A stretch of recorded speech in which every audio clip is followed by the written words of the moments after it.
Hi, everybody. Welcome to Hey Festival Book Club. My name is Nick Makoha. I'll be hosting this evening. I have two amazing guests. I have Dante in East London, and I have Arwa in Philadelphia. And we are going to be looking at uh, Ta-Nehisi Coates' book, Between the World and Me. And it's 10 years since that book came out. So happy birthday to a 10-year-old boy. And we're going to be looking at that book and its impact. I'm going to be asking questions. We'll also be fielding questions from the public, some that you sent when we at the end. I really want to get into this conversation. But let me introduce you to our guests. So first, Dante Micheaux is an author of Circus, which won 4 Quartets Prize for Poetry Society of America and the T.S. Eliot Foundation, and Amora Shepherd. His poems and translations have appeared in African American Review, the American Poetry Review, Callaloo, Literary Imagination, Poem a Day, Poetry, Rattle Plaques. Is that correct, Dante? Rattle Plaques, and Tongue, among other honors, include the Emmy Caplet Residency, the Ambit Poetry Prize, and a fellowship from the New York Times Foundation. He's a fellow of artistic director of Carvey Carnum Foundation.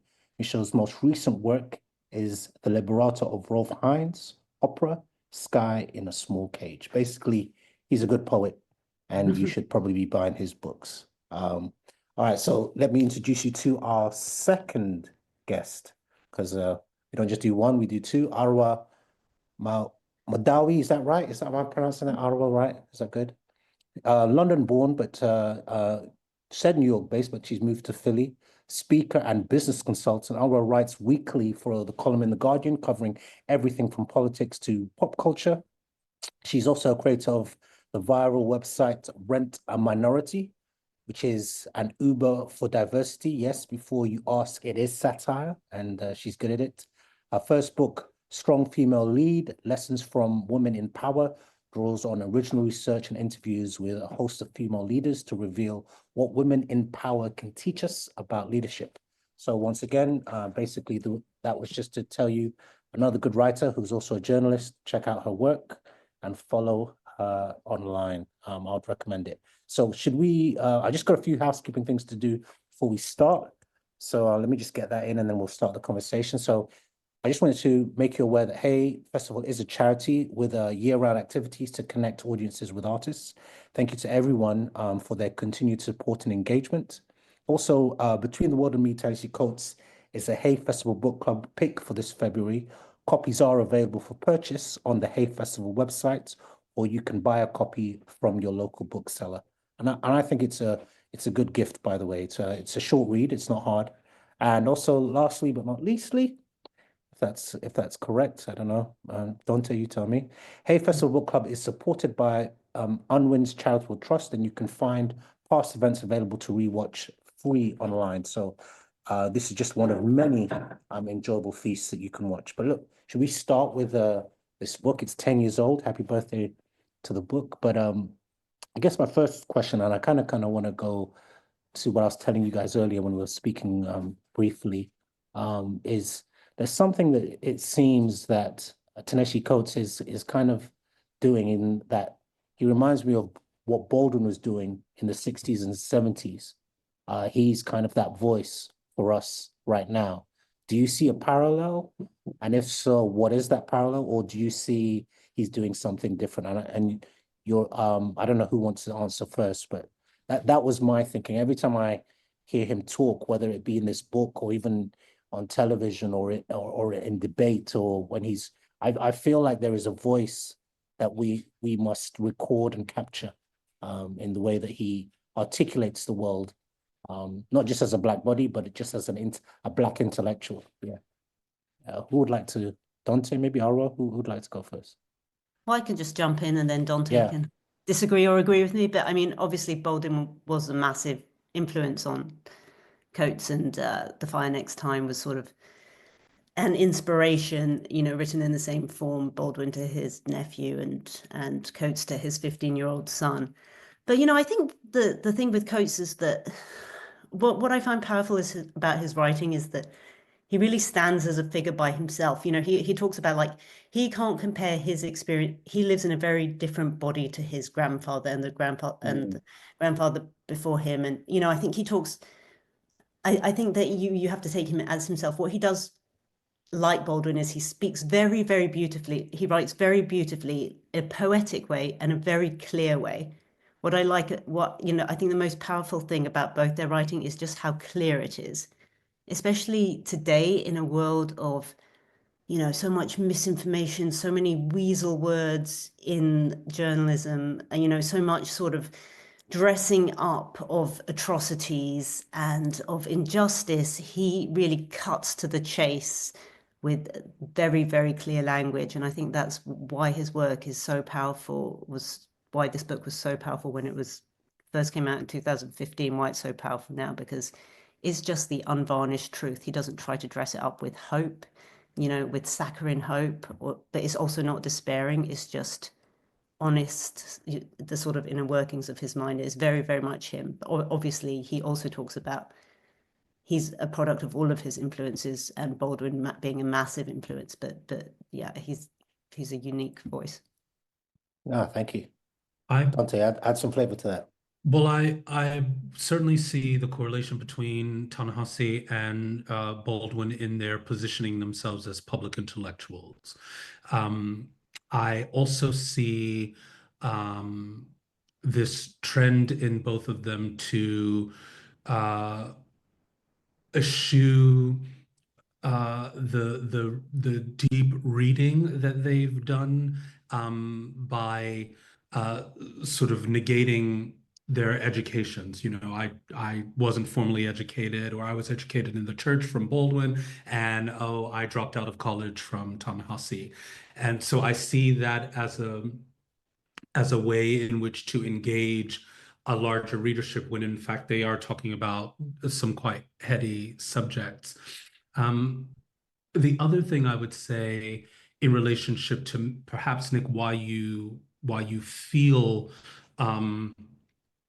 this connection between this particular text and Baldwin has to do with two things. One, any African American writer, you know, writing after 1990 will have to contend with Baldwin in some way, no matter the genre. And Coates is quite clearly doing that. And the other thing is, you know, our greatest writer, when I say our, I mean Black Americans, but Americans in particular, our greatest writer, Toni Morrison, gave this book prior to her death the imprimatur of saying that, you know, this is our next Baldwin. And so that got taken up quite rapidly in the popular discourse. I think their writing styles are vastly different. And Can you speak to that? Because that's important, because we're talking about what he does, but you're noticing something else about in the way that they write. There's the Sure, simplicity, well, but yeah, go on. I mean, I think Baldwin was, again, a product of his time in that his writing was mostly influenced by the writers that he was reading, and he didn't have, you know, large canons of Black writers to choose from, and he's mostly influenced by Henry James. He says this many, many times, but you can also see it in the style of writing, whereas Coates, again, even though he takes this position of eschewing his education, has an enormous figure in his life who is his father, the writer and publisher Paul Coates. So he grew up in an atmosphere with someone who was directly connected to the major Black writers of the 1960s and 70s. As his father, he was watching his father publish books. He was engaged in these dialogues. And so his writing style reflects that. And we can talk sort of more in depth, perhaps later in the conversation, about some of the questions around how this book is valuable in community, because I think there are aspects of the structure of the book that talk largely to that outside of what the content of what he's talking about. Yeah, I mean, one of the things he says towards the end of the book, I mean, this is a very short précis, but it's almost like he feels the failure of fatherhood. Like if he did not say this have this conversation with his son, it's the failure of fatherhood. But he says a few things. I just want to kind of share them with you. These are paraphrased, because just like you, I was reading the book again. It is not it's not the fact that he's a black body. It's what happens to a black body afterwards. Yeah, he says that at one point. In America, the black body is part of an equation. Yeah. And there is a certain type of consciousness. And while he's saying this, he's talking about the trip that he takes with his family to Paris. And Paris is, I mean, going back to Baldwin, Paris is important to both of these characters. But the way he speaks of Paris is this door to another world. In fact, when he steps onto the plane, he calls it like a spaceship, in this sense of endeavor. And I guess I want to talk to kind of two questions, and we can separate them out. But one is, why is it important for him to talk about this failure of fatherhood? And what is this equation of race, of blackness, of what the body is afterwards? I guess let's look at the equation of fatherhood, because that's the kind of the trigger point for why he writes the book, isn't it? His son, who's there but is not there. It's who he's talking to, Is that clear? Is that clear? And I mean, I probably would say that, again, fatherhood is such an important trope in the African American community, because for so many decades, certainly during the period of enslavement, Black men were denied fatherhood to their own children. And also, there is this stereotype about Black fathers and their lack of participation in their families. And that has largely systemically been enforced upon Black families with the mass incarceration of Black men over a period of decades. And I think there is, I think what Ta-Nehisi is getting at in the book is that not being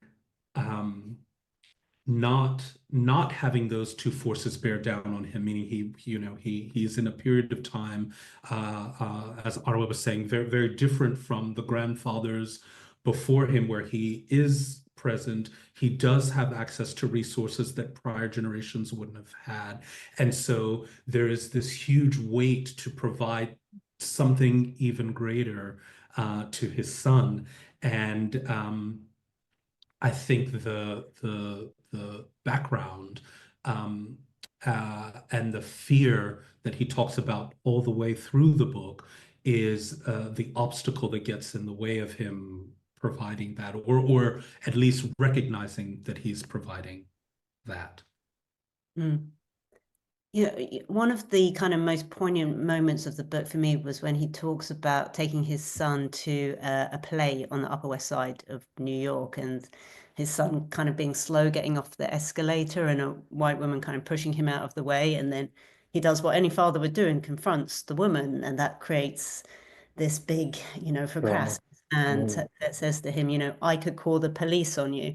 And him in that moment, where his instinct is to protect his son, he grapples with, by protecting his son, he suddenly puts his son in danger, because all of a sudden people are seeing him as not, as a black body that they can own. I can call the police on you. I can get the police to seize you. And he's grappling away. I guess a lot of the book is, how do I protect my son? How do I show up and protect my son? And when he talks to his son about police violence, he talks about not comforting his son with false hope, but giving him the tools to understand the world, the tools to dismantle stories that we've been told about the world. I think that's a theme in all of Coates's writing, isn't it? Is like, how do we dismantle these narratives, these organizing narratives that we are sucked into and that we are told? And how do we learn how to kind of think about them? And I think that's how he protects his son in this book, is giving him the tools to think about the world, to look at the world, and to ultimately find joy in the world. But yeah, I just found that was a very powerful piece because and one, you know, one of the big themes in the book as well is like he talks about his friend Prince Jones, who did everything right, you know, came from an upper class black family, went to Howard, but you know, did everything right, was still a victim of police violence, was still murdered by the police, and how, you know, at the end of the day, you can do everything right, you can work twice as hard, you're told to work twice as hard, you're still seen, you're still kind of trapped in your body and treated as a body. This idea of bodies being such a big theme in the book as well. But yeah, that your question just made me think of that piece in the book. That was really good. I mean, you kind of jumped to something I was thinking later on, but it was like, must we, one of the questions he asked is, must we continually accept our bodies as commodities? And that's kind of what you're speaking into, or what you've latched onto. I guess before we go back to the other thing I was asking, but yeah, what is in, yeah, what is the success of the book in addressing that argument? Because that's what you've kind of pointed out, this, how he's trying to protect his son, but his body's a commodity that can easily be, with a woman say so, you know, destroyed. This commodity that is used in, as Dante puts it, in the prison system, you know, but you know, what he's trying to show his son is, look, these are the rules that they're playing by, but it isn't the world I want you to live in. What is the success of the book, I guess? And what is the failure of the book, if at all, you know? Well, you know, it's hard because if we were having this conversation 5 years ago, we might be having a very different conversation. We absolutely would be having a very different yeah, that's why, yeah. Yeah, and you That's know, why you're the journalist. You saw through my thing, but go ahead. but yeah, I mean, then you might have thought, because you know, in the book he talks about the dreamers, the people who are trapped by this idea of the American dream and have been and believe this idea of American exceptionalism and believe in their whiteness, which is an idea just as fabricated as blackness. Or, you know, before it says before some of these people were white, you know, they were Italians, Germans, Jewish, that white is a social construct, and and people sometimes pass into it and pass out of it. And I guess he says, you know, that like, so these dreamers, they don't want to be awakened from their dream, they kind of just want to stay in it. And at some point he wanted to kind of, it's a comforting dream, this idea of an America which is just and which has forgotten all its atrocities. But you know, for some people, you cannot enter that dream. You're reminded that this dream is false every day, and there is also power in that, power in knowing that. And I guess in 2020 it felt like maybe there was a slight awakening out of the dream, and that the sort of America had been pulled back and people were reckoning with the forces of, you know, and not just America. I mean, after George Floyd was murdered, there were protests all around the world, and there was a reckoning with structural racism. And now it just feels like woof, we've gone completely the other way. And, you know, you look now, they're trying to get rid of talking about slavery in schools in America. They're trying to completely whitewash the past. So I think what Coates does very well is he gives you a way of thinking about the world. He doesn't pretend to give you answers. He doesn't pretend to give you false hope, but he gives you a way of looking at the stories and narratives that we've been told about the world. Yeah, Dante, you want to add to that? Anything you want to say? I mean, the book's success or failure in protecting the son, I think, you know, right at the beginning of the book, he talks about holding, you know, taking the countryman's claims to exceptionalism seriously, and therefore holding you know, his compatriots to a high moral standard.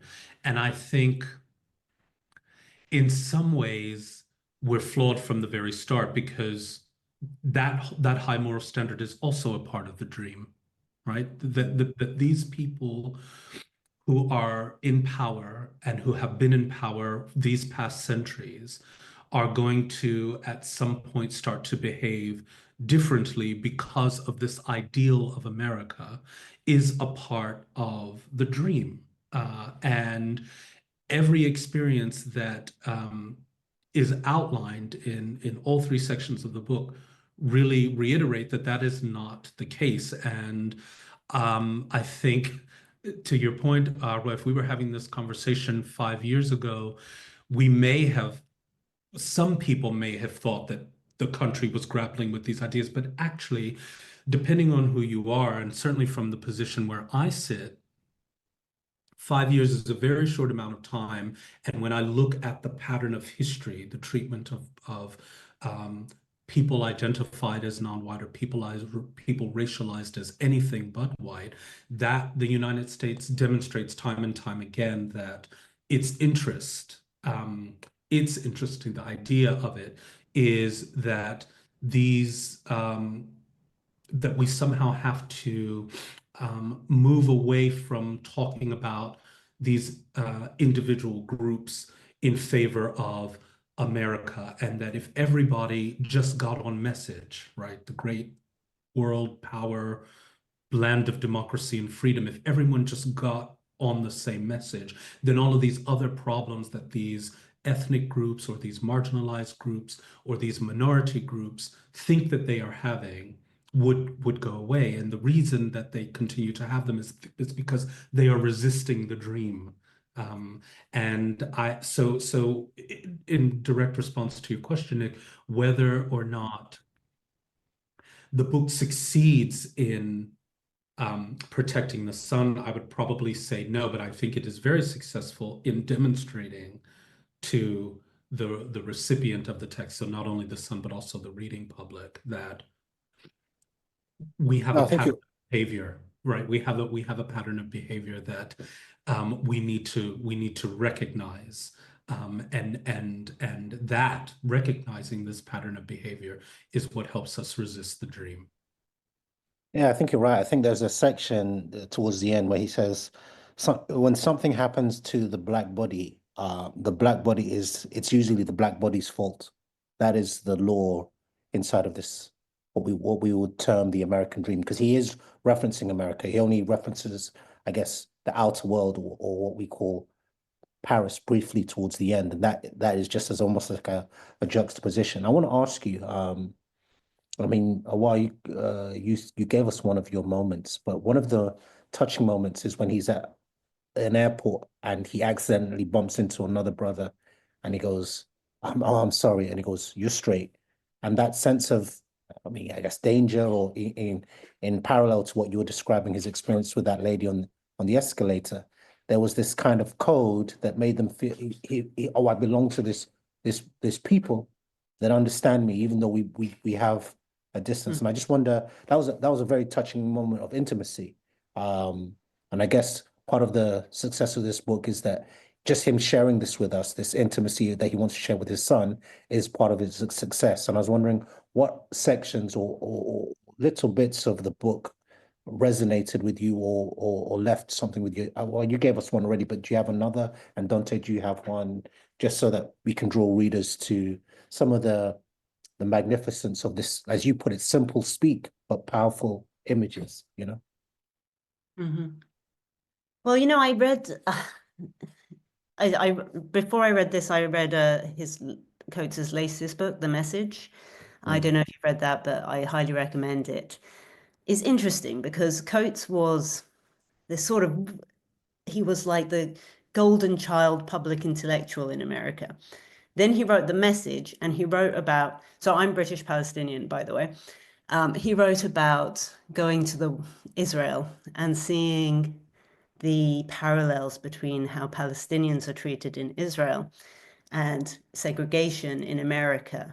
And, you know, a lot of and that made him sort of persona non grata. If you just Google his name and look at some of the things. I saw the interview where, massive pushback of basically people calling him an extremist for calling out apartheid, basically. And really a sort of shift in attitudes towards Coates in America amongst mainstream media, public intellectuals, for talking about this. And in both The Message and Between the World, what really resonated with me was the way in which you mentioned this before, that anything that you do as a black body or as a Palestinian body is your fault. There is no way to resist the injustice. Even talking about there's a phrase where he talks, you know, you're sort of gaslighted, where if you talk about the injustice that you're faced, you're kind of, you're like, what's wrong with you? Why are you so angry? You know, everything, you know, enter this dream, pretend everything's okay. Like, you cannot be angry. You cannot talk about your injustice. That's considered violent. Everything that you do is sort of considered violent. Everything you do to resist the sort of the space that you've been put is considered violent. And so, and again, in the message and in Between the World and Me, he talks about these organizing stories that justify oppression, the way that, you know, the way that treating people as subhuman is sort of isn't, you know, people are not, you know, that it's sort of this grand narrative of, you know, civilizing people. So I found some, just from a personal point of view, I found it very powerful to sort of see some of the narratives now around Palestinians in the media, and how they kind of, that chimes with the way he talks in both the message and Between the World and Me. Yeah, so between that book and I saw the interview or several interviews, and what he was paralleling is that the black experience, the black African American experience with what he was seeing in Palestine. And he says, if you showed the two side by side, you'd see a lot of. He was surprised how similar they looked, and Oh yeah. that shot up this kind of I guess rage, I get white rage, you know, you might put it like that, that he identified. Yeah, thank you for pointing that out to us. Dante, did you want to add or include Yeah, I mean, I think your moment? Yeah.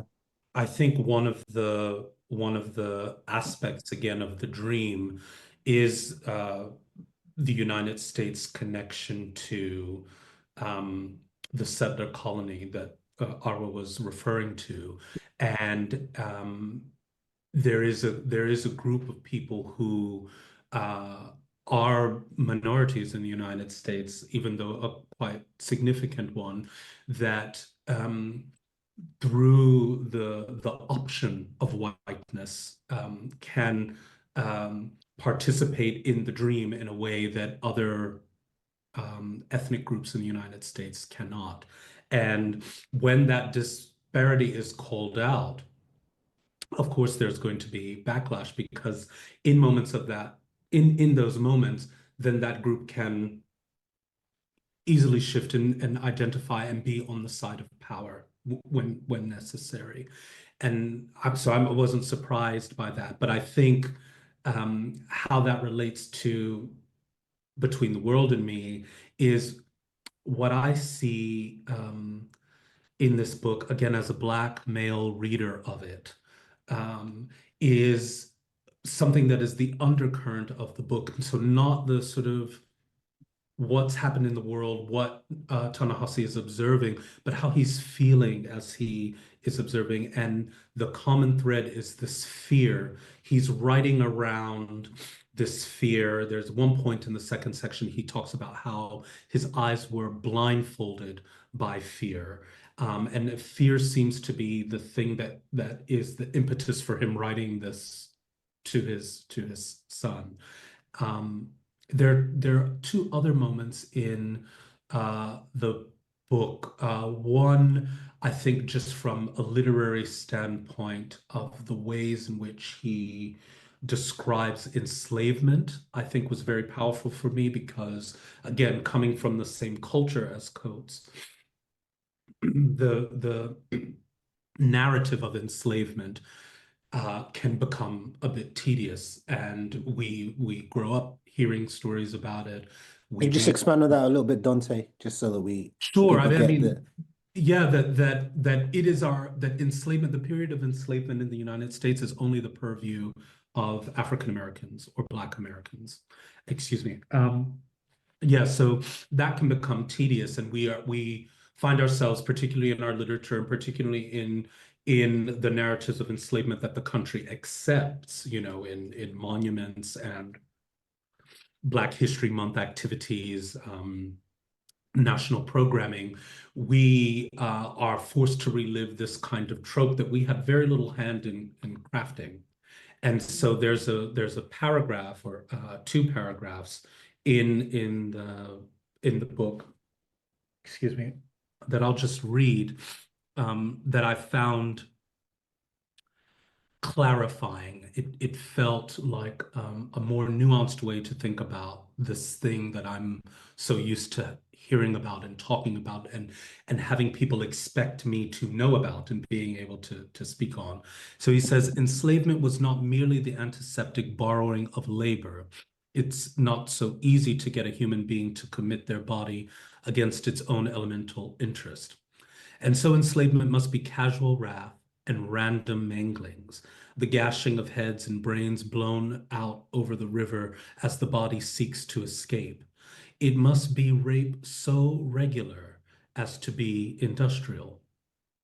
There is no uplifting way to say this. I have no praise anthems, nor old Negro spirituals. The spirit and soul are the body and brain, which are destructible. That is precisely why they are so precious. And the soul did not escape. The spirit did not steal away on gospel wings. The soul was the body that fed the tobacco, and the spirit was the blood that watered the cotton. And these created the first fruits of the American garden. And the fruits were secured through the bashing of children with stove wood, through hot iron peeling skin away like husk from corn. Now, the latter half of that is quite harrowing. But in that short amount of text, there is an indictment of the perpetuators of the perpetrators of this very heinous act. But there's also a criticism of Black people ourselves for the ways in which we have carried this narrative forward. And that's specifically when he says, I have no praise anthems nor old Negro spirituals. The soul did not escape. The spirit did not steal away on gospel wings. That's an allusion to a Negro spiritual, in fact, called Steal Away to Jesus. And I think that is as I said, it's just a very nuanced way of first thinking about and then writing about this period of American history that is the responsibility of all Americans, really. So I thought that was particularly profound. And also towards the end, when he's just wrapping up the book, when he talks about struggling for the memory of your ancestors, because if one does that, then you do get a more varied observation of the history of Black people in the United States and formerly the colonies. You get stories that fall far outside of this trope of, the kinds of narratives, for example, that James Baldwin would have only had access to when he was a young person reading about the history of Black people.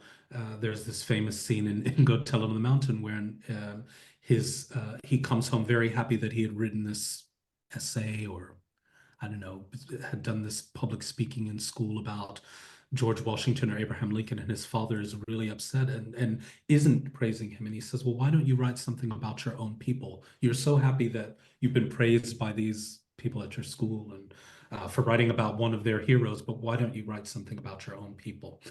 So those are the moments in the book that I think I most respond to. I think that's excellent from both of you. I just want to ask as well. So with this book, I mean, there was a time, I mean, we live in the digital age.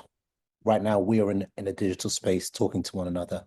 And when I look online, a lot of times when you will see the book used almost as a metaphor, in the sense, for example, if you look at the film The Equalizer, I think it's Equalizer 2. It's the book that he recommends to the young boy who's trying to, fit in with the gangsters in his neighborhood. It's the book he gives him and says, if you read this and do the work I ask you, I will, so it's given as more than just a palate cleanser. It's given as a turning point in his life, right? And years back, I mean, there are several books, but it would have been maybe The Souls of Black Folk or something else. And I'm wondering, what is that metaphor that it is holding in popular culture, because now popular culture is using this book to say something that it can't say in its own language, in its own visual narrative, that they feel that this book in its language can say. And I wonder, what is that? Is the message changing? You know, however you want to navigate that question. I wonder, particularly, Arwa, if one, I mean, you may not agree with what Nick has just said, or at least the reception of the book, but if we are to start at that premise, I mean, my thinking is that it has a lot to do with genre, and this book is written by a journalist or by someone who is quite skilled at writing journalism. And I think the accessibility of that, as you pointed out earlier, the clarity in that has everything to do with why it might, I won't say work as a substitute for the fire next time, but certainly would supplant it in popular reading trends because of that accessibility, because now in our time, the people and the experiences that Ta-Nehisi is writing about are much closer to the readership than if they were to go back and read The Fire Next Time, which grapples with a lot of the same concepts. Mm. Well, yeah, I suspect in some, I mean, I think it does crystallize a moment of time in the US of kind of grappling with the history and the present. And I think maybe in some instances in popular culture, it might kind of signify that, okay, you're the type of white person that thinks about this and that reads these kinds of books, and that, you know, it was such a big book in you know, winner of the National Book Award, etc. So I did a, you know, Oprah did it was an Oprah's right. reading club, you know, I know Book club. Yeah, book club, yeah. Should know. Yeah, so it was just so omnipresent for a while, that it is interesting to revisit it now when some of the same people praising it are now like turning on coats. Very good point. It has a documentary about it with a sort of star-studded cast of HBO. of Black, you know, notable Black Americans who are responding to the book, again in a very, well, yes, quality of the book aside, there is a kind of marketing around it that Baldwin wouldn't have had access to. Yeah. Yeah, it is. Yeah. But the truth of the matter is, as great as this book is, he wouldn't want to have written this book. You know, the father writing this book wants to, I mean, he knows he probably won't, but he wants to live in a world where he doesn't have to write this book for his son, for his counterpart, maybe say the white body or the Western body, or, you know, whatever, or the body who is accepted by the dream, as you put it, you know, both of you put it eloquently earlier. He would love to be able to not to have to write this book. Oh, there's a great quote at the beginning of the message, which I think also it's a George Orwell quote. There's the epigraph of the message, which I think also applies to In the World, Between the World and Me. And he says, sorry, I'm just trying to find it right here. He says, oh, what is it? He says, in a peaceful age, I might have written ornate or merely descriptive books and might have remained almost unaware of my political loyalties. As it is, I have been forced into becoming a sort of pamphleteer. Then he uses that Orwell quote at the beginning of the message. And I think that, you know, you feel sometimes like I certainly feel like when I write about Palestine, a frustration that I even have to say certain things, that I have to say, guess what? Palestinians are also human beings. We don't deserve to be slaughtered en masse. And, you know, I think I feel forced to become this sort of pamphleteer. And I believe, you know, I obviously can't speak to how he feels, but it's frustrating to have to say basic things to, you know, So, which, so yeah. both of you have articulated from different experiences a kind of surrealism of existence. There is this almost, unagreed agreement of we must accept the dream. And then there's actually what's happening on the ground for certain types of body. And then there's the cognitive dissonance that's apparent for all to see, but some people can choose to recognize and adopt when they feel like, or detach from when they don't feel like. But certain bodies have to constantly live in this surrealist state. That seems what I'm capturing from both of your insights from the book. We only have a few. Yeah, go on. What's the audience? I mean, to Arwa's point, the frustration with having to say certain things that we feel shouldn't have to be said really turns the focus of turns the question of the novel of the book to who is it being written for? And without getting into too many, let's call them intra-racial or intra-ethnic politics, the fact that that is the case means that there is some drive, for example, like with Claudia Rankine's Citizen, there is some drive there to write to an audience that needs to hear these things, for whom it isn't a given that they know it or understand it. We feel that they should, but they don't, for a whole variety of reasons, don't understand these very things which we look at as being basic, fundamental understandings about the society in which we live. And so, that brings me back to, again, these pantheons of Black American literature like James Baldwin and like Toni Morrison. If you take a book of Baldwin's like Giovanni's Room, for example, it's doing very much that. It is, his first great homosexual novel of the 20th century. And yet the things written in that book are not surprising or fresh or have any potential to be misunderstood by a gay reader or a queer reader, a reader identifies as gay, lesbian, bisexual. So who is that book talking to?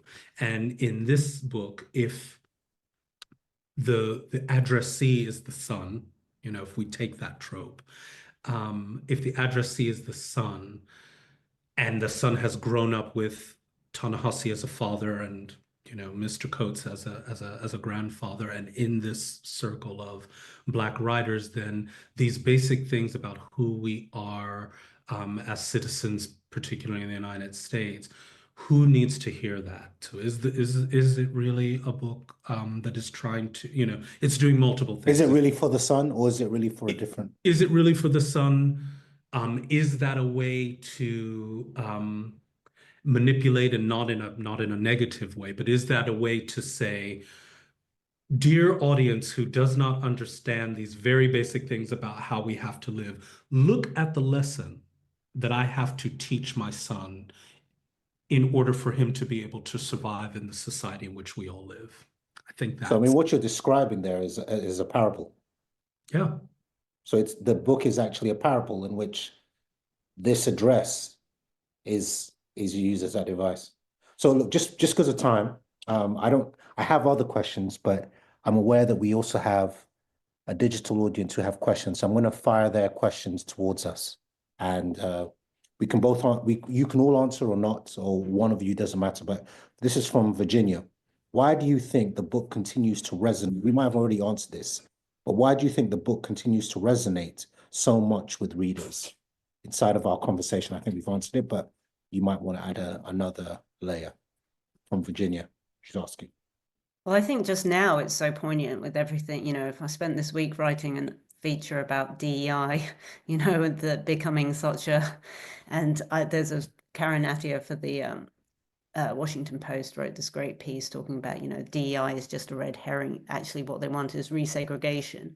It's just about getting things back to when this dream was a reality, this American dream of there being, you know, an upper class of people. So I mean, right now it is just more poignant than ever. I think you could read it in 2020 with hope. You could read it in 2015, you know, after you know, having Obama as president with hope. But right now you read it with more urgency than ever, I think. I think you've just answered the second question, which is how does reading the book in 2024 differ from, I guess, now, well, we're in 2025, 2020, 2014, and you've kind of spoke to that. That was a question by Josh. So I'm going to jump to the third question. But Sarah asks, using this letter form is part of a tradition in memoir writing, but not common. Why do you think Coates used it here, and what about the form lends itself to the subject? I think that was kind of the last answer that we had, but I think it's several things. I think he's speaking in different registers, as you mentioned, Dante. But also, I think it's the importance of I mean, I'm saying boy here, but the importance of the children, the Black children. So I think you're right. He's speaking to an audience who don't know, but he's also saying it's also an invisible address to in his case the son, but it could be a daughter, you know, or, but to the next generation. I want you to carry this torch. That's my take. I don't know what you guys feel. I mean, I would agree that I would agree that the epistolary form is there are lots of examples of it, but I think it's actually much more simple than that. And I think, again, this has to do with Ta-Nehisi making an homage to James Baldwin. And James Baldwin, not only does he feature as an epigraph in the third part of the book, but is someone that Ta-Nehisi has been grappling with for a long time. And so it isn't a surprise that the book is written in the same form as The Fire Next Time, which is Baldwin's famous letter to his nephew. Mm-hmm.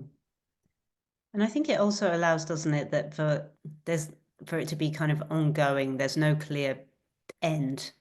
You know, he's not trying to offer a neat packaged up solution at the end. It is a sort of ongoing conversation that we're going to have to keep on having. You're right. So Ruth takes a quote from the book. Oh, no, sorry. Callum takes a quote from the book. It says, "Race is the child of racism, not the father," Coates writes. So what do you think about this often being called a book about race?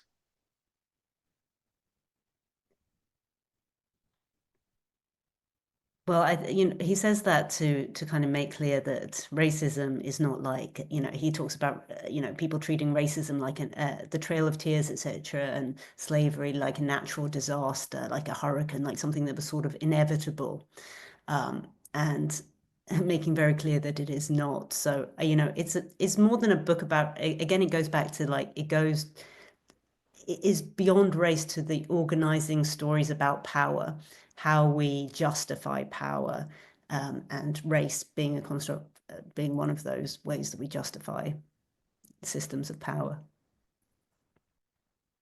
Yeah. I mean, I wouldn't say much more about that, except that, yeah, racism is, we wouldn't have race without racism, is what Coates is saying. And racism is just a facet of how do you deploy power. And it's So been it's a book about power, would you say, more accurately? Oh, sure. I mean, sure, but all, I mean, so many of these isms are really just genuflections of power. We want power. We want to be able to hold on to power. What do we need to be able to do that? If I've got 50 sheep and I want to stop them from wandering away from what I need them to do, which is to be productive for me, I need to build a fence around them. So that is my power over the sheep, that I keep them in this enclosure.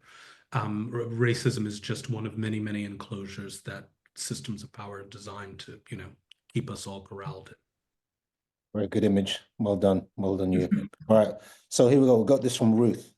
Ruth, critics of the book have talked about the lack of Black women. So what do you think about this often being called a book? No, sorry. She goes, how does a writer balance their responsibility of representation? Should they even? Yeah, that's what she asked Ruth. Yeah, I mean, I thought I saw a lot of that criticism, but I think why Coates' writing is powerful is he writes from his perspective about what he knows. He's not trying to be everything for everyone. And I think it's perhaps the marketing's fault that it elevated it into this like tome about, this overarching tome about race that's designed, to cover everything. I think maybe he was a sort of slight victim of the popularity that criticism comes from, like how popular the book was. But, I don't think you should ever try to write about things that you don't really know. I think that would feel more forced. I think you're right. I mean, the other thing as well from the book, 'cause it's a very small part, but there's a time when he's talking to his wife and he's about to travel to Paris and he's actually nervous. And I think we forget that this is not, I mean, I'm not saying he's not clever and intelligent, but this isn't the writing of an arrogant man telling you about the world. This is a man who has concerns, who's worried about the world in which he lives.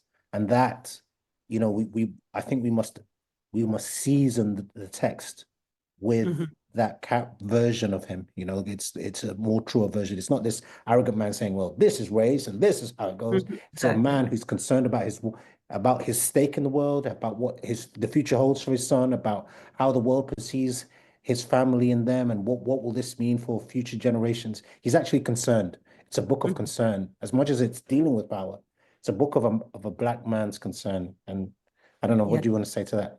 So you want to say more? Yeah, sorry, I was just saying, I think perhaps the more interesting question is not whether Coates should have like included more perspective from Black women, but whether a Black woman writing that book would have been pushed into so much prominence, whether it would have been treated the same if a Black woman had written it.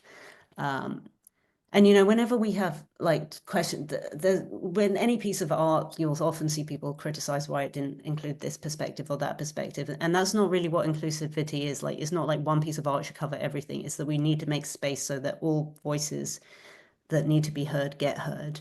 And so, yeah, I think maybe re-looking at the question. But sorry, Dante, I'll let you. No, I was just going to say that I wouldn't agree with this is Ruth who's asking the question. I wouldn't agree that a writer has any responsibility to representation. I think a writer writes, and that's their responsibility, is to write. They have a responsibility in their witnessing. What is it that they're writing about?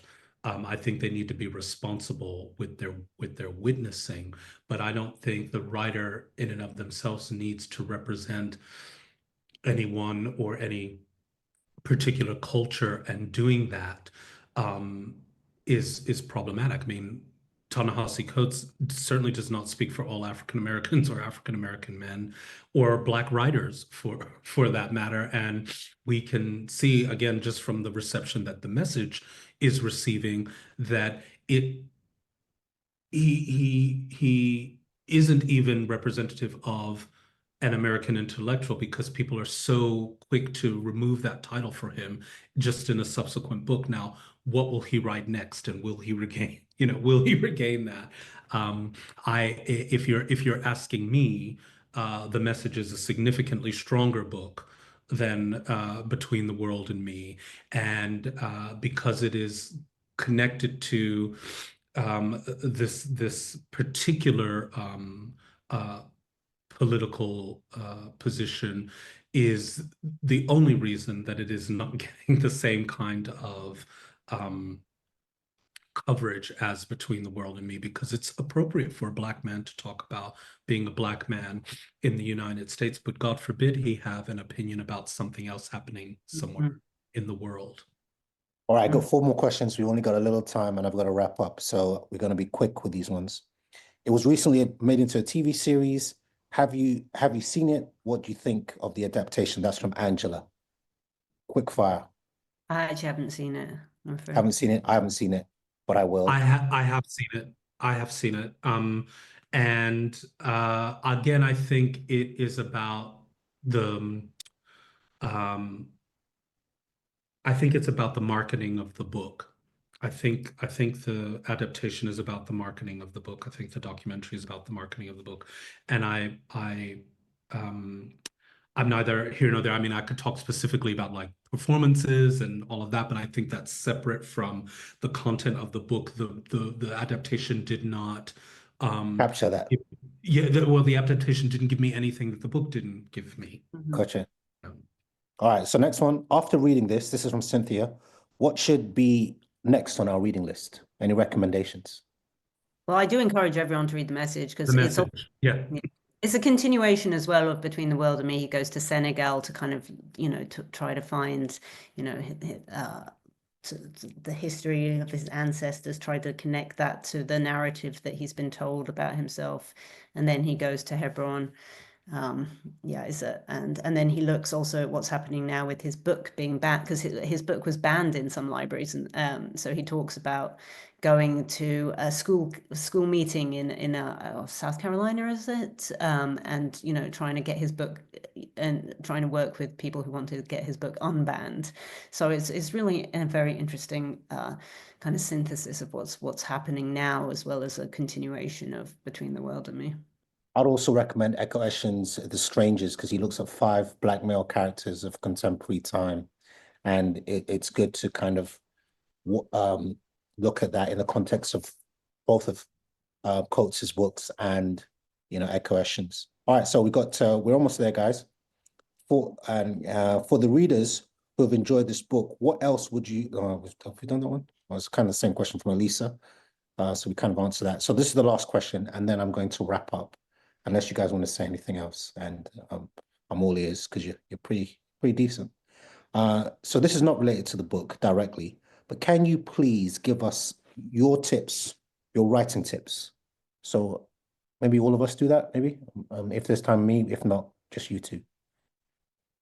I'll be very quick because go. I work in the genre of poetry, which is so vastly different from writing in prose. But I would recommend what Ta-Nehisi Coates has done. He has looked at a previous text formally, structurally, and tried to write from his moment and his witness using the form and structure of a previous text. And so for those of you who are writing, I think, number one, the most important writing tip is reading. The most important writing tip is reading, and reading texts that you think are successful. When you are reading a bad text, you can finish it and then understand what's bad about it. That might be very useful. But I think it is better to, when you find a text that you think is really working for you and is convincing, study the structure of that text. Yes, you've read it for pleasure once. Maybe you've read it a second time for pleasure and you got something out of it. But read again to try to understand its structure. And that's the best writing tip I could give anyone. I'd agree. I'd say read with scrutiny, yeah, and read a lot. Read more than you think you need to. Yeah. I'm behind on a deadline right now, so I don't know whether I should give any writing tips. Don't do what I did. No, but I think generally just try to write in your own voice rather than mimicking someone else, and try to, if you're not enjoying what you're writing, nobody else is going to enjoy it either. So if you're thinking it's boring, it's going to be boring. So just try to get into a flow where you're actually enjoying the writing. Yeah, I'd also say fail. I think like writing at the beginning never turns out the way it should. It's like cooking. When you first start cooking, all your dishes, they're slightly off, they're slightly on, they're, half baked, needs a bit more time. Allow for that failure. I think a lot of people live with this kind of expectation of perfection, but the failure is part of the learning. And actually that's where the deep learning happens. I would add that. Yeah. So we are rapidly running out of time. I want to thank both my guests. You guys have been amazing. You made me look a lot cleverer than I thought I was. I feel like I'm going to read that book again, and I'd recommend our audience to do that. So thank you, Dante. Thank you, Arwa. Thank you, Philadelphia, for looking after you. Thank you, East London, for looking after you. Thank you to our audience out there. I want to recommend that you continue to support the Hay Festival Book Club. They'll be back next month with the selected poems from Gillian Clark. You sign up to the festival newsletter to be the first to hear and get ready for the Hay Festival 2025 program, which will be out next month. So from us, maybe you guys want to say, I'm going to say bye, but maybe also our guests, our delegates, our Dante and Noah, maybe you'd like to say goodbye as well to our Hey audience. Bye all. Goodbye. Thanks so much Yeah. for coming. Thank you.